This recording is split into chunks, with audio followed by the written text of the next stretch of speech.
Hi, my name is Trinh Tiên Thai. I'm a student at Hanoi University of Industry.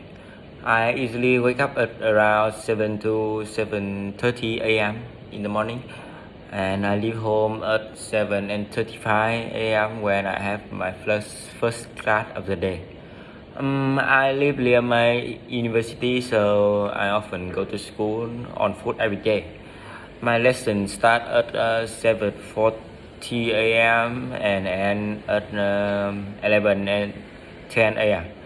I had lunch at canteen in my university, and I often study at home or go to my university library.